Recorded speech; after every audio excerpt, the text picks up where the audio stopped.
માંડ શોપિંગ પૂરી થઈ હો. એ ભૂત જેવી માણા થા, તને શરમ નથી આવતી? કેટલા ખર્ચા કરાવીશ તું? મારા આખા પેઢીના પૈસા વાપરી નાખીશ. શોપિંગ તારી બંધ જ નથી થતી. હાલતા કઈક ને કઈક લઈ આવસ. અરે પણ તમારે તો દર વખતે મારો વાક જ કાઢવો હોય. આમે મારા માટે શોપિંગ નથી કરી હું તમારા મમ્મી માટે શોપિંગ કરી આવી છું, મારી સાસુમા માટે. તમને 9 મહિના પેટમાં રાખ્યા, જન્મ આપ્યો, આટલો સારા મોટા કરી દીધા. તમને જરા કઈ વિચાર આવ્યો કે દર વખતે જૂના જૂના કપડાં પહેરે તો એને કઈક નવું લઈ દઈ? હું લઈ આવી આજે તોય મારા વાક કાઢી રાખશો ખાલી તમે. એ મારી ધર્મપત્ની, મારી અર્ધાંગીની, તું તો સાક્ષાત દેવીનું સ્વરૂપ છો. તમારા મમ્મી માટે આટલું વિચાર્યું? મને માફ કરી દે, માફ કરી દે, મને માફ કરી દે. શું માફ કરી દે, માફ કરી દે? દર વખતે હું તમારા પરિવારનું વિચારી રાખું તોય તમારે તો મારો વાક જ કાઢવો હોય, સંભળાઈને જ રાખવું હોય તમારે તો.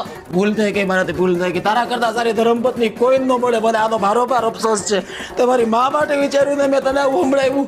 ખરેખર મારો જ વાંક છે. હાલો મમ્મી, એ તમારા કપડાની સાઈઝ ને બધું મને કહી દો ને, મારે તમારા માટે ખરીદી કરવાની છે. હા જલ્દી જલ્દી તમે મને કહી દો. હા